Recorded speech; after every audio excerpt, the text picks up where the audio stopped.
रहा था कि प्रोग्राम तो होगा, बारिश आए, तूफान आए, जो भी आए, प्रोग्राम होगा।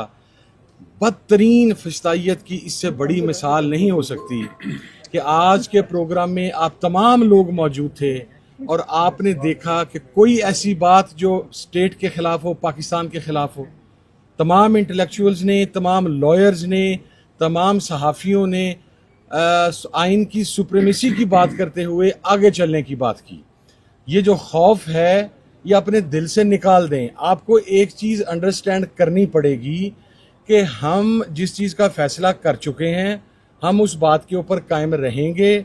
आपके पास जो हथकंडे हैं, इन गरीब मुलाजमीन का क्या कसूर है कि आप उनको प्रेशराइज कर रहे हैं कि वो करोड़, 1.5 करोड़, 10 करोड़ आप जुर्माना कर देंगे कि प्रोग्राम ना होने दिया जाए। क्यों ना होने दिया जाए? अगर इस यहाँ पर 2002-03 के अंदर मारगला हिल्स पे सूफी मोहम्मद पहुंच के ये कह सकता है कि मैं पाकिस्तान में मिलिटेंसी लेकर आऊंगा, तो हम तो मुहिब्बे वतन लोग हैं यार, पाकिस्तान को आगे चलाने की बात कर रहे हैं। हम तो सूबों के जो तहफ़्फ़ुज़ात हैं, जो उनके अंदर एहसास महरूमी है, उसे ख़त्म करके आगे बढ़ने की बात कर रहे हैं। आप कहते हैं कि हम ये ना करें। अब आप फैसला करें कि आइन की मुखालफत कौन कर रहा है। अच्छा, रह गई बात हुकूमत के खिलाफ, अपोजिशन का इस्तेहकाक है, अपोजिशन जो मर्जी फैसला करे। हम आपको लड्डू के डब्बे देने के लिए तो नहीं बैठे हुए अपोजिशन के अंदर, हम आपको मिठाइयां देने के लिए तो नहीं बैठे। पार्लियामेंट का फ्लोर आप इस्तेमाल ना करने दें, वहां पर आप शब खून मारे रात के अंधेरे के अंदर पार्लियामेंट को ड्रैग करके उन पार्लियामेंटेरियंस को उठा के लेके जाएं, उसके ऊपर कमेटी बनाएं, उसकी फाइंडिंग्स ना पाने दें। स्टैंडिंग कमेटी ह्यूमन राइट्स का एजेंडा आप रिवाइज नोटिस के जरिए तब्दील कर दें। आज 10 दिन हो गए हैं, स्पीकर चैम्बर को लिखा गया है कि मेरी मीटिंग मुझे दोबारा दें। 26 के मैसेकर के हवाला से, अडाला जेल के हवाला से मुझे मेरी स्टैंडिंग कमेटी की मीटिंग नहीं करने दी जा रही। पार्लियामेंट में आप हमें ना बोलने दें, सड़कों पर आप हमें ना बोलने दें, सेमिनार्स में आप हमें ना बोलने दें, बंद कमरों में आप हमें ना बोलने दें। आप आखिर चाहते क्या हैं? आप फिर कह दें कि हम पाकिस्तान छोड़ दें या मार दें फिर आप हमें? आप किस हद तक जमहूरियत की आवाज को दबा सकते हैं? ये जमहूर की आवाज है, ये पाकिस्तान के अवाम की आवाज है। हम इस आवाज के साथ जो हमारी बसात है, हम हार्ड कोर मिलिटेंट्स नहीं हैं। अगर शायद हमने भी असला उठाया होता, अगर शायद हम भी रियासत की रेट को असला उठा के चैलेंज करते, तो फिर शायद हमारे साथ मुज़ाकरात कर लिए जाते। खुदा का वास्ता वापस हो जाएं, आगे हो जाएं। हमारा कसूर ये है कि हम कलम के जरिए, दानिश्वरों के जरिए, हम एक मुहिब्बे वतन पाकिस्तानी होते हुए हमारे घरों में लाशें हैं। क्या हमारा पाकिस्तान पर हक नहीं है? हमारे खानदानों के खानदान माइग्रेशन के अंदर शहीद हो गए। क्या हमसे बढ़कर को पाकिस्तानी है? आप ये कहें कि आवाज नहीं बुलंद हो सकती। भाईजान, आवाज तो बुलंद होगी, प्रोग्राम भी होगा इंशाल्लाह। आगे जो मुकद्दर है वो देखी डिठी जाएगी, सानों को परवाह कोई नहीं। ठीक है यार, बात होगी, और क्या रहे। 100% उसको सपोर्ट करता हूँ। आइन एक समाजी मुआहदा होता है स्टेट और अवाम के दरमियान, उसकी इंटरप्रिटेशन सुप्रीम कोर्ट करती है। हम सुप्रीम कोर्ट की बिल्डिंग में खड़े हैं, यहाँ वकील रहते हैं, वो हमारे साथ हैं। अगर तो हम इस आदमी से जितनी दफ़ा ये सूबाई वज़ीर बना है, कौमी असम्बली का मेंबर बना है, इनसे हमसे 10 दफ़ा, कम से कम 5 दफ़ा हल्फ उठाया गया है कि अगर आइन को ख़तरा हुआ हम प्रिजर्व करेंगे, प्रोटेक्ट करेंगे और उसके दिफा करेंगे। मैं इस स्टेज से, मैं कानूनी ज़बान तो नहीं समझता, सुप्रीम कोर्ट के जजेस, इस्लामाबाद हाई कोर्ट के जजेस हमारी बात सुन रहे होंगे। उनकी अदालत में हमारी अपील समझें, हमारी क्या समझे, रेफरेंस समझे कि अगर हम ये काम गलत कर रहे हैं, हमें, हमारे अपोजिशन लीडर हैं, ये हमारे एक्स वज़ीर आज़म हैं, हम ये गलत काम छोड़ दें। और अगर हम सही काम कर रहे हैं तो आज इस वक्त हमारा उन लोगों के खिलाफ FIR है।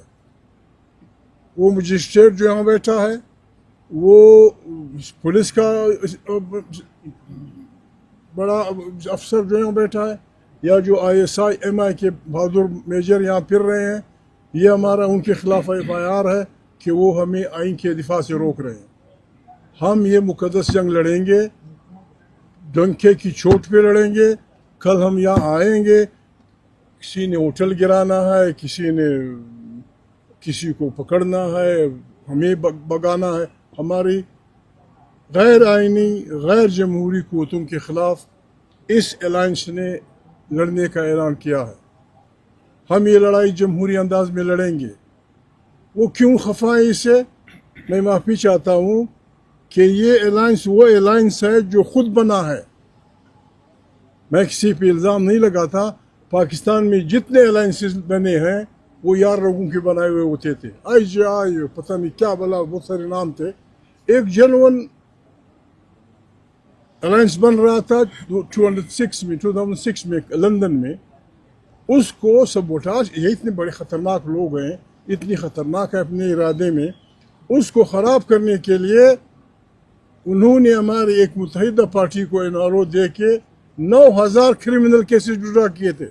9,000, जो 6वीं सदी ईस्वी का बादशाह भी नहीं कर सकता। हम यहाँ बादशाही नहीं मानेंगे किसी की भी। इदारे हमारे हैं, अफवाज हमारे हैं, सिपाही हमारे हैं। मैं सिपाहियों से कहता हूँ, यहाँ के IGs वगैरह से कहता हूँ, जनरल डिगाल यूरोप का बहुत बड़ा आदमी था, फिर फ्रांस का खासकर यूरोपीय यूनियन बनाने में उसका रोल था। जनरल डिगाल के खिलाफ स्टूडेंट ने तारीख शुरू की, तारीख बढ़ी तो उसने फ्रांसीसी सिपाहियों को हुक्म दिया कि बच्चों को संभालो। उन्होंने कहा तू डिगाल होगा, बहुत बड़ा आदमी होगा, जंग अजीम में हमारा बहुत बड़ा निजात दहिंदा होगा। We are not going to kill our own children. सिपाहियों ने अपनी बंदूकें रख दी और डिगाल की हुकूमत चली गई। हमें अपने सिपाहियों से वो जज्बा चाहिए, डोंट किल, अपने बच्चों को मत मारो। ये आपके बुजुर्ग हैं, इन पे गोलियां कैसे चलाओगे? ये शरीफ आदमी किसके गोलियां चलाओगे? जो आपको हुक्म देता है उसको बोलो कानून बताओ। अगर हम गैर आइनी काम करते हैं, हर मजिस्ट्रेट ने, हर IG ने, हर सरकारी नौकर ने हल्फ उठाया है कि मैं आइन के तहत अपनी ड्यूटी करूँगा। आप ना शहबाज शरीफ के मुलाजिम हैं, खुदा न खास्ता कर ये आदमी वज़ीर आज़म बन जाए, ये आदमी वज़ीर आज़म बन जाए, आप उनके ज़ाती मुलाजिम नहीं है। आपने आइन के दायरे में लेकर अपनी ड्यूटी करनी है। अगर कोई मेजर आपसे कहता है इनकार कर दे, और अगर आप नहीं करेंगे, मैं तो यही कहूँगा, पीछे वो हमारी बड़ी पार्टी है, खाकाम वाली हमारे दोस्त है। हम हर उस मजिस्ट्रेट का नाम लिखना चाहिए, हर उस पुलिस सिपाही अफसर का नाम लिखना चाहिए जो इन गलत कामों में मुलविस रहा। उनको इस कमाल की सजा मिलेगी। God bless you. अच्छा खान साहब ये बताएं, हामिद रजा साहब। I'm sorry जी, मैं टीवी प्रोग्राम में था। ये सर अभी ये पहुंचा हूं प्रोग्राम, जी, अभी टीवी का पहुंचा हूं। प्रोग्राम हमने अरेंज कर दिया है। मुझे अभी पता लगा कि कल का कोई इशू आ गया है। शायद खाकान अब्बासी साहब और उमर अयूब साहब ने बात की है। हमें समझ नहीं आ रहा है कि हम क्या एक लॉफुल कंट्री में रह रहे हैं, क्या कोई हम जो यहाँ ये कॉन्फ्रेंस कर रहे हैं उसका तो बुनियादी मौजू ही आइन है, और हम समझते हैं कि इस वक्त हम जो कौमी यकजहती के लिए ये सब कुछ कर रहे हैं कि कौमी झंडा बनाएं और वो कौमी झंडे हम अपने मुल्क के साथ रखें। देखो इस वक्त बलूचिस्तान जल रहा है। बलूचिस्तान में इस वक्त जो है ना अलहदगी पसंद तहरीकें जोर शोर से काम कर रही है। सिंध में बहुत शदीद एहसासात और जज्बात पाए जा रहे हैं। हमने विजिट किया। हमारे जो फाटा, जो खैबर पख्तूनख्वा के जो मर्ज एरिया है, वहाँ भी शदीद जो है ना अमन अमान की सूरत हाल का सामना है। पूरे मुल्क में, इवन पंजाब में कच्चे के डाकू ने जिन्होंने आवाम का जीना हराम कर दिया है। ये जिम्मेदारी है हमारी एक शहरी की हैसियत से कि हम अपने मुल्क के हालात पे तबसरे करें। ये हमारी जिम्मेदारी है कि हम जो हमारे साथ जुल्म हो रहा है, जिसने हमारा हक छीना है, हम उसके खिलाफ कौम को मुत्तहद करें। ये हमारी जिम्मेदारी है कि हम इस वक्त जो एक अलायदगी की एक तशवीशनाक सूरत पैदा की जा रही है, उसके खिलाफ आवाम को इकट्ठा करें। पाकिस्तान के झंडे के नीचे, आइन के नीचे हमने कौन सी ऐसी बातें की है? मैं बिल्कुल ये वाजे करना चाहता हूं। देखिए, यही बात याद रखें ये तहरीक तो चलेगी, ये काम तो बढ़ेगा। हम न गुलाम हैं न हम जानवर हैं, हम एक इंसानी माशरे में रह रहे हैं। आईन ने जो हमें प्रोटेक्शन दिया है हम उसके मुताबिक जो है ना प्रोटेक्शन मानते हैं। या बताओ कि जंगल का कानून है, जिसकी लाठी उसका बेंच, तो फिर ठीक है, फिर हम देखेंगे कि हमारे अंदर इतनी ताकत है कि मुकाबला कर सकती है नहीं कर सकती। कानून को बीच से निकालो, आईन को बीच से निकालो, जंगल का कानून बनाना रिपब्लिक बनाओ, फिर हम देखेंगे कि आप कैसे कर सकते हैं। क्रिकेट का आपने बेड़ा गर्क कर दिया, मईशत का आपने बेड़ा गर्क कर दिया, अब नौमान का आपने बेड़ा गर्क कर दिया, और फिर जो कब्रों के अंदर कॉन्फ्रेंस हो रही है उसको नहीं देने जा रहे। तो हम भरपूर मुजाहिमत करेंगे। कल कॉन्फ्रेंस होगा इंशाअल्लाह ताला, और यहाँ बैठ के सर आपकी 1 मिनट में बात बिल्कुल, बिल्कुल। शुक्रिया सर। मैं माजरत चाहता हूँ। रहमान रहीम, आज एक कौमी कॉन्फ्रेंस का इनेकाद किया गया था और पिछले 1 हफ्ते से हम कोशिश कर रहे थे कि कोई ऐसी जगह मिले जहाँ पर कॉन्फ्रेंस की जाए। पहली जगह सेलेक्ट हुई, वहाँ इंतज़ामिया ने होटल को मना करा दिया। दूसरी जगह सेलेक्ट की, वहाँ पर उन्होंने कहा कि यहाँ पर क्रिकेट टीम गुजरती है तो यहाँ पे आप कॉन्फ्रेंस नहीं कर सकते। चले, हमने कहा ये बात भी दुरुस्त है, क्रिकेट के लिए पूरा मुल्क बंद करना पड़ता है और आइन की क्या हैसियत है मुल्क के अंदर। तो हमने तकरीबन 10 किलोमीटर दूर कल सुबह एक जगह सेलेक्ट की। वहाँ भी एसी साहब, मजिस्ट्रेट साहब, पुलिस और पता नहीं और कौन कौन लोग वहाँ पर आए और उनको कहा कि जनाब आपका ये मार्की सील हो जाएगी अगर आपने ये कॉन्फ्रेंस करने दी। बल्कि ये भी कहा कि 2 मार्च तक आप कोई इवेंट नहीं कर सकते। तो उन्होंने भी माजरत कर ली। बहरहाल ये लेजेंड होटल जो सुप्रीम कोर्ट से इसका ताल्लुक़ है, वकला से ताल्लुक़ है, इन्होंने इजाज़त दी। यहाँ पर हमने 2 दिन की बुकिंग कराई कि 2 दिन कॉन्फ्रेंस चलेगी। आज सुबह कॉन्फ्रेंस कुछ 1 घंटा देर से शुरू हुई और 6:30 बजे तक जारी रही। वहाँ पर मीडिया के हज़रात भी आए, वहाँ पर सिविल सोसाइटी के लोग, दानिश्वर और वकला हज़रात ने, और कुछ सियासी तकारीर भी, सियासी लीडरों ने भी तकारीर की। और वहाँ पर एक बड़ी सैर हासिल गुफ्तगू मुल्क के मामलात पर और मुल्क में आइन की बालादस्ती और कानून की हुक्मरानी पर बात हुई। कोई ऐसी बात नहीं थी जो मुल्क के किसी मामले के ख़िलाफ़ हो, कोई इश्तियाल की बात नहीं थी, सिर्फ आइन की बात थी और कानून की हुक्मरानी की बात थी। और ये मुल्क का दारुल हुकूमत है। एक हुकूमत आज वजूद में है जो आइन के नाम से घबराती है, जो एक कॉन्फ्रेंस से घबराती है। ये कॉन्फ्रेंस बंद कमरे में थी, ये कोई सड़क पर नहीं थी, यहाँ कोई लाखों हज़ारों लोगों की शिरकत नहीं थी। चंद सौ अफराद थे जो एक ऑडिटोरियम में थे, लेकिन हुकूमत ये भी बर्दाश्त ना कर सकी और कॉन्फ्रेंस बंद ख़त्म होने के बाद, पहले दिन की जो कॉन्फ्रेंस थी, उसके बाद यहाँ पर हमें होटल इंतज़ामिया ने बताया कि यहाँ पर इंटेलिजेंस के लोग थे या इंतज़ामिया के लोग थे, जो भी थे, उन्होंने आकर धमकी दी है होटल वालों को कि अगर आपने कॉन्फ्रेंस की तो आप पे करोड़ों का आप पे जुर्माना भी होगा और आपको बंद भी कर दिया जाएगा। हालांकि होटल जो है ये वकला के लिए है, ये उनको सहूलत मुहैया करता है और इसका ताल्लुक़ कुछ सुप्रीम कोर्ट के इदारे से भी है। लेकिन इसके बावजूद हमें कहा गया कि कल आप कॉन्फ्रेंस यहाँ पर नहीं कर सकते और होटल ने अपनी मजबूरी का इजहार किया है। हमने होटल से कहा कि जनाब आप 2 दिन की बुकिंग हमने की हुई है, एक कौमी कॉन्फ्रेंस है, कोई इश्तियाल की बात यहाँ पर नहीं है, मुल्क की बात होती है, आइन की बात होती है। तो अगर किसी ने आपको दबाव डाला है तो हमें लिख कर दे दें कि जनाब ये कॉन्फ्रेंस आप इसलिए इस वजह से नहीं कर सकते कि ये जुर्म आपने किया है। इस कॉन्फ्रेंस के मेज़बान अचकज़ई साहब और मैं हैं, और लेकिन बदकिस्मती से होटल इंतज़ामिया मजबूर नज़र आती है। तो हमने ये फ़ैसला किया है कि इंशाअल्लाह कल ये कॉन्फ्रेंस ज़रूर होगी। ये हमारा हक़ है, ये हमारा आइनी हक़ है और न सिर्फ आईनी हक है, हम बात भी आइन की कर रहे हैं। तो ये इस हुकूमत की कमज़ोरी और नाकामी की सबसे बड़ी दलील है कि आज ये आइन के नाम से घबराते हैं, ये कॉन्फ्रेंस से घबराते हैं। आज जो मेरे ख्याल में 20-25 अरब रुपया लगाकर जो इश्तिहार अखबारात में दिए गए हैं, उनकी हकीकत ये है कि आज वो हुकूमत जो अरबों के इश्तिहार लगाती है, आज एक कॉन्फ्रेंस से खाइफ है, एक कॉन्फ्रेंस से खौफज़दा है। ये उसकी टोटल परफॉर्मेंस है। तो फिर बाकी आप सोच लें कि आज मुल्क की हकीकत क्या है, मुल्क के मामलात क्या हैं, मुल्क की हुकूमत की हालत क्या है।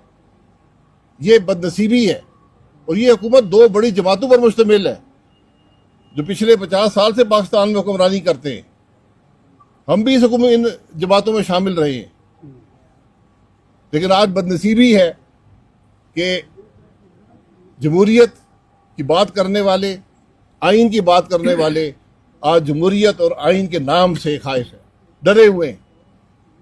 आज सिर्फ इक़्तिदार की हवस में ये हुकूमतें कायम हैं, इनका कोई ताल्लुक मुल्क के मामलात से नहीं है, हर कीमत पर इक़्तिदार में रहना चाहते हैं। ये आज मुल्क की हकीकत है, लेकिन हमारा फैसला ये है कि इंशाअल्लाह ये कॉन्फ्रेंस कल ज़रूर होगी। बिस्मिल्लाहिर्रहमानिर्रहीम। जनाब मोहतरम हमारे बुजुर्ग महमूद खान चकजई साहब, जनाब मोहतरम शाहिद खाकान अब्बासी साहब, साबिक वज़ीर आज़म पाकिस्तान, जनाब साबिक स्पीकर असद कैसर साहब और पाकिस्तान के ख़वातीन हज़रात, अस्सलाम वालेकुम। आज यहाँ पे जिस होटल में हम लोग प्रेस कॉन्फ्रेंस करने जा रहे हैं, इसी होटल में आज बेहतरीन कॉन्फ्रेंस चकजई साहब ने और शाहिद खाकान अब्बासी साहब ने स्पॉन्सर की और कराई। पाकिस्तान की सालमियत के ऊपर, पाकिस्तान में आइन की बका के लिए, पाकिस्तान के मुस्तकबिल के लिए बातें हुई। वकला ने, दानिश्वरों ने और सियासतदानों ने यहाँ पे बातें की, पाकिस्तान को मजबूत करने की बात की। और जिस तरह की शाहिद खाकान अब्बासी साहब ने बात की कि हम सब जमहूरी लोग हैं, यहाँ पे ये प्राइम मिनिस्टर ऑफ पाकिस्तान रह चुके हैं, स्पीकर नेशनल असेंबली रह चुके हैं, फेडरल मिनिस्टर रह चुका हूं, parliamentarian, senior parliamentarian, chairman party. मतलब पाकिस्तान को मजबूत करने के लिए हम लोग बातें कर रहे हैं। पर यहाँ पे होटल की इंतजामिया ने आके हमें बात की, उन्होंने कहा जी कि अपनी मजबूरी का इजहार किया कि जी हम लोगों पे प्रेशर है। पूछा कि किस चीज का प्रेशर, कौन प्रेशर दे रहा है? कि जी आप समझदार लोग हैं, आप समझ जाएं। तो फिर जो समझदार आदमी होता है वो समझता है कि या तो आजूज माजूज होगा, या फिर फरिश्ते होंगे, या इंटेलिजेंस एजेंसीज के लोग होंगे, कोई ना कोई तो होगा जो इनको प्रेशराइज कर रहा है। हमने इनको डिमांड दी है कि जी आप हमें लिख के दें। इस चीज को हम लोग शदीद अल्फाज में इसको रद्द करते हैं। और कल मैं ये लोगों को आपकी वसातत से बताना चाहता हूं, जो ये इंस्टॉल्ड रिजीम में इंस्टॉल्ड सो कॉल्ड वजीर आजम शहबाज शरीफ है या मोहसिन नकवी है,